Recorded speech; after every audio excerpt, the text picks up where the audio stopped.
Look at your hands for a second. Really look at them. If you're like most people, those hands have been white-knuckling life for a long time. You're gripping your phone, your steering wheel, your coffee, and your future so tight that your knuckles are turning white. You've been told since kindergarten that if you want something, you have to hunt it. You have to grind until your eyes bleed and kick down doors until your boots wear out.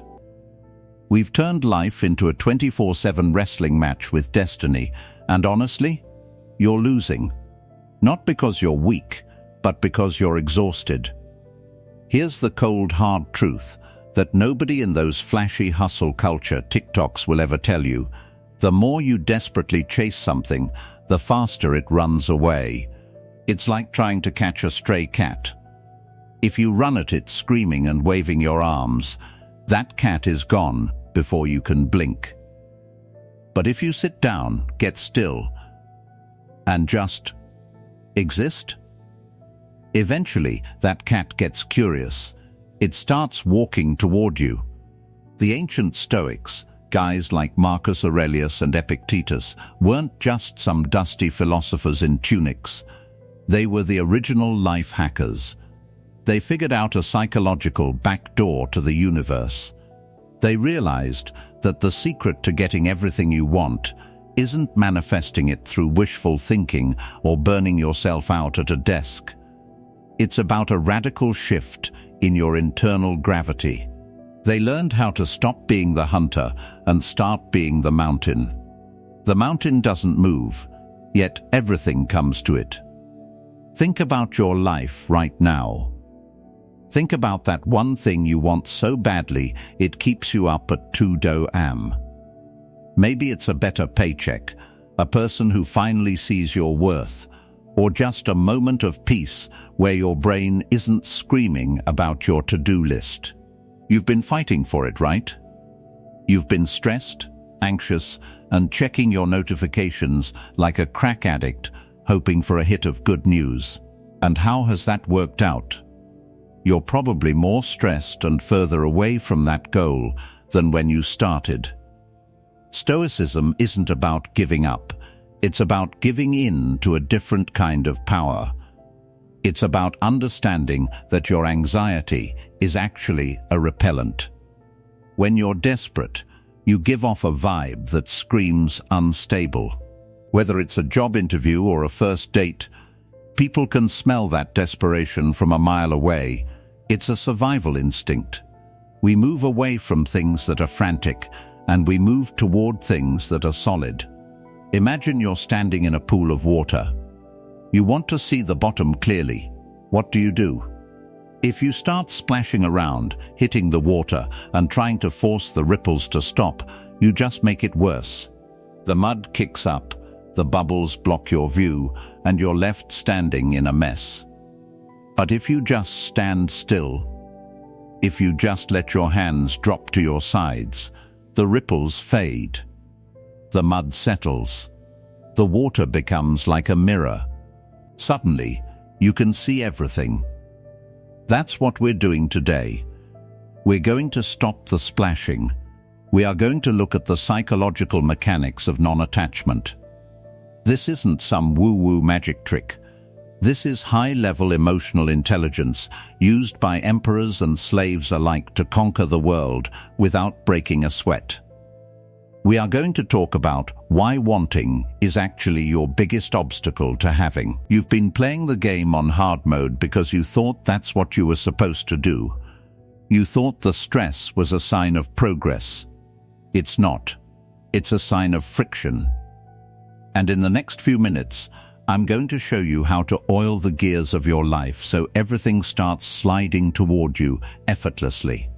We're going to dive into the first rule of this ancient attraction, and it starts with a concept that feels totally backwards. Why the best way to win is to stop caring about the score. To get this, you have to understand a concept that sounds like a glitch in the matrix, the reverse law of effort. Think about the last time you lost your keys. You paced around the house, flipped over couch cushions, swore under your breath, and worked yourself into a genuine sweat. You were hustling to find them, and you found absolutely nothing. It wasn't until you finally gave up, sat down to watch a show, and stopped caring about the keys that, boom, you looked down and they're sitting right there on the kitchen counter in plain sight. The keys didn't teleport. They were there the whole time. Your frantic energy just made you blind to them. This is exactly how your life is working right now. You are so obsessed with the outcome, the money, the status, the relationship, that you've developed a massive case of tunnel vision. The Stoics called this apatheia, but don't get it twisted. It doesn't mean being a zombie or a couch potato. In modern USA terms, it means having main character energy. It's the ability to be completely unbothered by whether things go your way or not. Epictetus, a guy who started as a slave and ended up teaching the elite of Rome, used to say that we are like actors in a play. You don't choose the role. You don't choose the script. Your only job is to play your part perfectly. If you're cast as the waiter, be the best waiter the world has ever seen. If you're the king, be a just king. But the moment you start crying because you wanted to be the king instead of the waiter, you ruin the performance. And guess what? No one wants to hire a crying actor for the lead role. When you detach from the need for things to happen, you become dangerous. You become a person who can't be bought, can't be intimidated, and can't be distracted. Think about the most magnetic person you know. Are they the one leaning in too far, talking too fast and trying to prove how cool they are? No. It's the person leaning back. It's the person who looks like they have a secret. They aren't seeking validation from the room is seeking validation from them. That is the Stoic pivot. Instead of looking outward and asking, how do I get that? You look inward and ask, how do I become the kind of person that things naturally gravitate toward? The world is a mirror. If you approach it with a face full of worry, and I need this, the world reflects back a reality where you are constantly in need. You're basically telling the universe, I am a person who lacks. And the universe, being a very literal machine, says, correct. You are a person who lacks. Here is more lack. But when you adopt the Stoic mindset of, I already have everything I need within my own character, the mirror has to change. You start operating from a place of abundance. You show up to that job interview not thinking, please hire me, I need the rent money, but thinking, I have a set of skills that will solve this company's biggest problems. If they're smart enough to see it, great. If not, their loss. Can you feel the difference in that energy? One is a beggar, the other is a provider. One is a consumer, the other is a creator. We've been conditioned to believe that wanting something is the fuel that gets us there, but wanting is actually a leak in your gas tank. It's a constant reminder of what you don't have, which creates stress, which creates mistakes, which leads to failure. The Stoic rule is simple. Replace wanting with intending. You don't want to be successful. You intend to do the work that a successful person does. You don't want a partner. You intend to be a person who is so emotionally healthy and grounded that a partner would be crazy not to want to be near you. When you shift to intention, the everything you've been chasing starts to feel the pull of your gravity. You stop being a satellite spinning around your goals, and you become the sun that those goals orbit. But to do that, you have to kill the part of you that is afraid of not getting what it wants. You have to become comfortable with the idea of having nothing, so that you can finally be trusted with everything. This brings us to a concept that might hurt your ego a little bit, but it's the medicine you need, the wall of indifference. Most of us treat our desires like they're made of glass. We're so terrified of breaking them or losing them that we walk on eggshells every single day. We think that by worrying, we're somehow protecting our dreams. But the Stoics, especially guys like Seneca, who was one of the richest men in Rome, had a different strategy. He used to practice poverty drills. Every once in a while, Seneca would dress in rags, eat the cheapest, most basic food, and sleep on the hard floor. He wasn't doing this because he was a masochist. He was doing it to ask himself one question: is this what I was so afraid of? See, your fear of not having is what makes you weak. It makes you a puppet. If you're afraid of losing your job, your boss owns your soul. If you're afraid of being single, your partner owns your happiness. If you're afraid of being judged, the entire internet owns your self-esteem. You're not manifesting anything, you're just being dragged around by your own insecurities. The Stoic secret to making everything come to you is to build a wall of indifference between your happiness and your outcomes. When you realize that you can be totally fine, even happy, while eating a bowl of plain rice and sleeping on a mattress on the floor, you suddenly become the most powerful person in any room. Why? Because you can't be threatened. You can't be bribed. You aren't hungry for the world's approval anymore. And here's the paradox. The world has a weird way of rewarding people who don't desperately need its rewards. Think of it like a game of poker. Who is the most dangerous player at the table? It's not the guy who really needs the money to pay his rent. That guy plays scared. He folds too early or bluffs too obviously. He's easy to read. The most dangerous player is the guy who has $1 billion in the bank and is just playing for the fun of the game. He doesn't care if he loses the hand. Because he doesn't care, he plays perfectly. He sees the tells, he takes the risks, and he usually ends up taking everyone's chips. You need to start playing the game of life with house money. Marcus Aurelius used a beautiful metaphor for this. He said, we should be like an emerald. An emerald doesn't lose its color or its value just because someone doesn't praise it. It doesn't turn into a piece of coal if someone talks trash about it. It's an emerald because that is its nature. When you decide that your color, your character, your peace, your effort is non-negotiable, you stop looking at the external world for clues on how to feel. Most people wake up and check the weather of their life. Is my bank account up? Is my crush texting me back? Did I get likes on my photo? If the weather is good, they're happy. If it's cloudy, they're miserable. The Stoic doesn't check the weather. The Stoic is the weather. When you become the source of your own validation, you stop being a taker. Think about how much energy you spend every day trying to take things from the world. Taking attention, taking money, taking love. It's exhausting. It's high friction. But when you switch to being a giver of value, because you already feel full inside, the friction disappears. If you show up to a job and you're not there to take a paycheck, but you're there to give the best performance possible because that's who you are, people notice. Opportunities start chasing you. People start offering you things you didn't even ask for. They want to be around your emerald energy. They want a piece of that stability. Everything you want is currently being held by other people.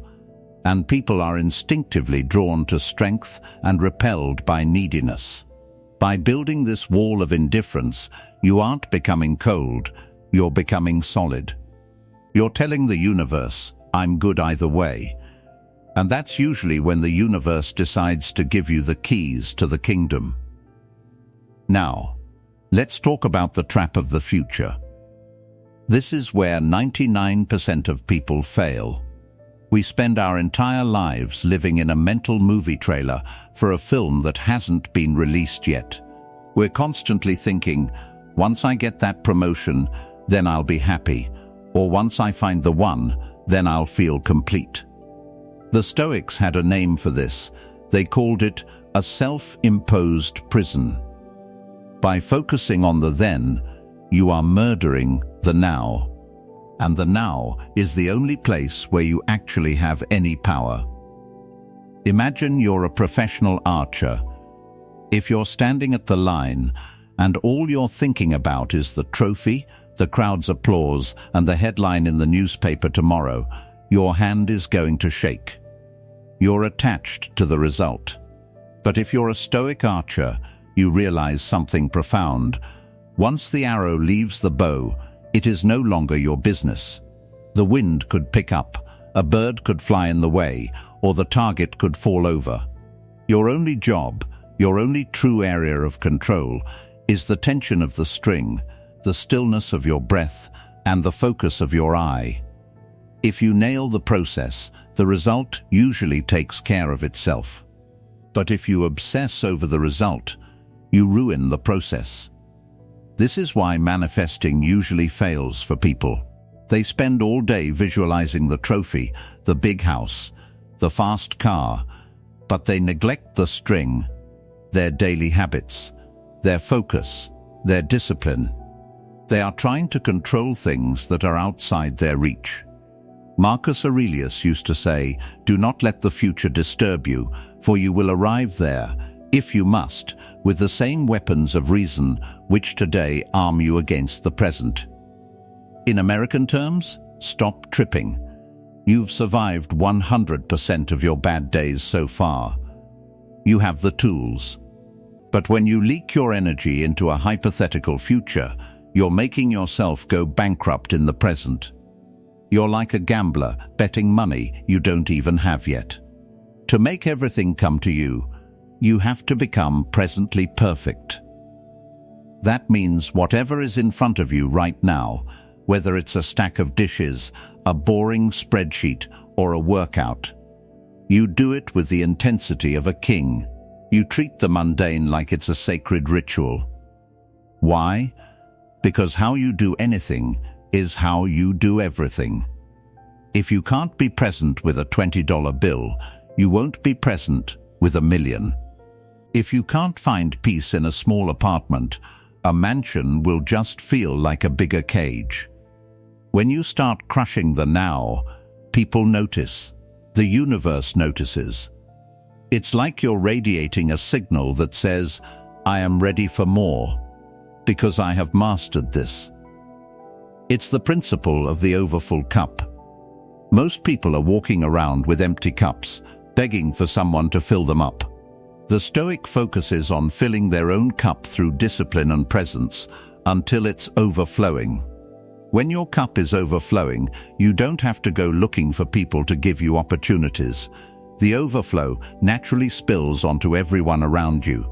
You become a person of value.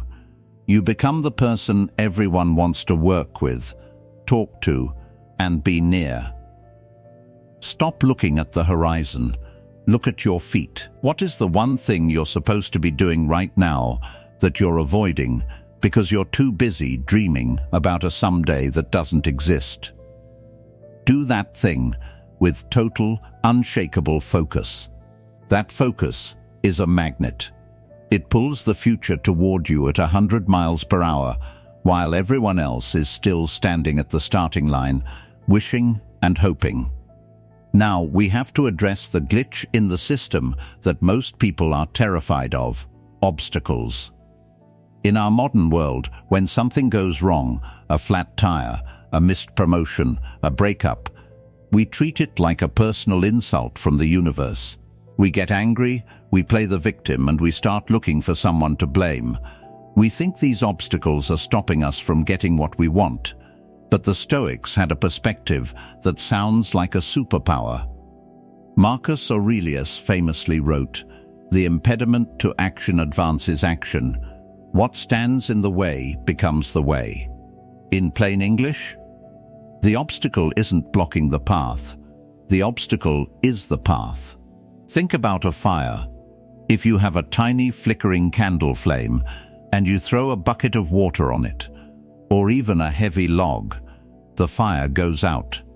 That's how most people handle problems. They're candle flame people. One small breeze of bad luck and they're extinguished. But if you have a roaring bonfire and you throw that same log onto it, the fire doesn't go out. It consumes the log. It uses the wood as fuel to grow even hotter and brighter. The fire needs the obstacle to become more powerful. If you want everything to come to you, you have to become a bonfire person. When a problem shows up in your life, your first instinct shouldn't be to complain. It should be to ask, how is this the fuel I've been waiting for? If you get rejected for a job, maybe that's the fuel you need to finally start your own business. If someone leaves you, maybe that's the fuel you need to finally learn how to love yourself. When you stop resisting reality and start using it, you become unstoppable. This is called amor fati, a Latin phrase that means a love of fate. It's not just accepting what happens, it's loving it. It's looking at a bad situation and saying, exactly what I needed. Why does this make everything come to you? Because it removes your fear. Most people are playing the game of life with their brakes on because they're afraid of hitting a bump. But when you realize that every bump is actually a ramp that launches you higher, you take your foot off the brake. You move with a level of confidence and speed that other people find terrifying. When you have amor fati, you stop being a victim of circumstance and you become an architect of reality. You realize that the universe isn't happening to you, it's happening for you. Even the hard parts, especially the hard parts. Think of a diamond. It's just a piece of coal that handled stress exceptionally well. Without the crushing weight of the earth, it would just be something you burn in a furnace. The pressure is what makes it a treasure. So, next time your manifestation seems to be hitting a wall, stop trying to climb over the wall. Start looking for the door that the wall just opened. Most of the time, the everything you want is on the other side of the one thing you're trying to avoid. The Stoic doesn't pray for an easy life. They pray for the strength to endure a difficult one, because they know that difficulty is the only thing that produces greatness. When you stop complaining and start consuming your obstacles, you radiate a kind of battle-tested energy. People see you as a leader. Opportunities see you as a safe pair of hands. The world stops trying to break you and starts trying to reward you, because it realizes you're the kind of person who can handle the weight of having it all. Now, we need to talk about the ghost of validation. In the age of likes, comments, and follower counts, we've been programmed to believe that our value is determined by what others think of us. We spend our lives performing for an invisible audience, hoping for a thumbs up so we can finally feel okay. But here is the Stoic red pill moment. Your reputation is not your property. Think about that for a second. What people say about you, what they think about you, and how they perceive you exists entirely inside their heads. You have zero control over it. You could be the kindest, most generous person on earth, and someone will still find a way to call you fake. You could be a literal saint, and someone will find a way to be offended by your goodness. Marcus Aurelius put it bluntly, "It never ceases to amaze me. We all love ourselves more than other people, but care more about their opinion than our own." If you want everything to come to you, you have to kill the performer. You have to stop looking at the audience to see if they're clapping. Because as long as you are seeking approval, you are a slave. You are giving everyone you meet a remote control to your emotions. If they're nice, you're happy. If they're mean, you're miserable. To manifest a life of true power, you must become outcome independent. This means your internal scoreboard is the only one that matters. Did you act with integrity today? Did you keep your word to yourself? Did you handle your business with excellence? If the answer is yes, then the world's opinion is just background noise. It's like the sound of a distant lawnmower. It's there, but it doesn't change who you are or what you're doing. There's a massive psychological shift that happens when you stop trying to be liked and start focusing on being valuable. When you stop trying to impress people, you ironically become much more impressive. Why? Because you're authentic. You're not wearing a mask. You're not filtering your thoughts through a "will they like this?" lens. That kind of raw, unshakable self-possession is rare. It's like a beacon of light in a world full of people who are desperately trying to fit in. Think about it. We don't follow people who are trying to please us. We follow people who are so grounded in their own truth that they don't seem to care if we follow them or not.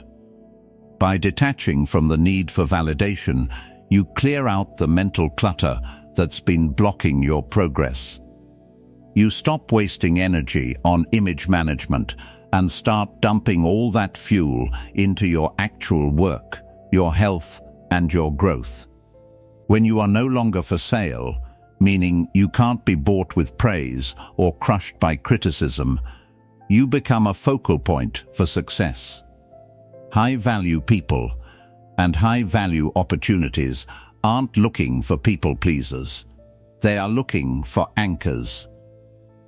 They want the person who stays calm when the ship is rocking, not the one looking around to see if everyone else is panicking. When you kill the ghost of validation, the everything you've been wanting starts to arrive because you've finally made room for it. You've stopped clutching at straws and started building a foundation. You are no longer a leaf blown by the wind of public opinion. You are the rock that the wind has to blow around. This brings us to the final piece of the puzzle, the one that ties everything together and makes your manifestation permanent. It's the concept of the infinite game. See, most people treat Stoicism or any self-improvement like a vending machine. They think, okay, I'll be calm for a week, I'll act indifferent for a month, and then the universe will drop $1 million in my lap. But the Stoics knew that the moment you start doing it for the reward, you've already lost. You've gone back to being the hunter, back to being the beggar. The real secret to making everything come to you is to realize that the person you become while waiting is the actual prize. Think about it. If you suddenly got the car, the house, and the dream life tomorrow, but you didn't have the Stoic discipline to handle it, you'd lose it all by next year.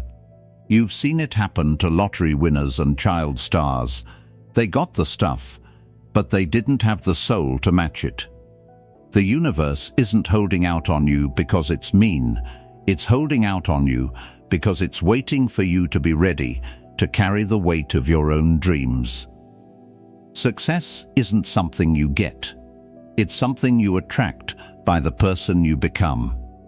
When you stop fighting the current and start flowing with the natural order of things, you realize that you already have the everything you were looking for. You have your mind, you have your character, and you have this exact moment. Everything else, the money, the fame, the relationships, is just preferred indifference, as the Stoics called them. They're nice to have, like a cherry on top of a sundae, but they aren't the sundae itself. When you live like this, life becomes effortless. You stop hustling and start operating. You stop wishing and start witnessing. You'll look back in 6 months and realize that the things you used to cry about, the goals you used to obsess over, have quietly walked into your life while you were busy being great.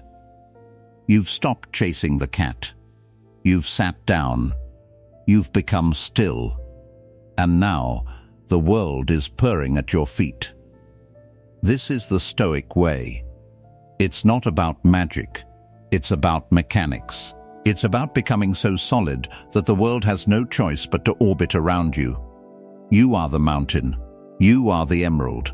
You are the fire that turns every obstacle into fuel. Go out there and stop chasing. Start being. If you found value in this deep dive into the Stoic mind, do yourself and the community a favor, hit that like button, share this with someone who's tired of the chase, and subscribe to Stoic Origin to join our tribe of modern-day warriors. We're building something unshakable here, and we want you in the ranks. Stay grounded, stay dangerous. And remember, the world belongs to those who don't need it to.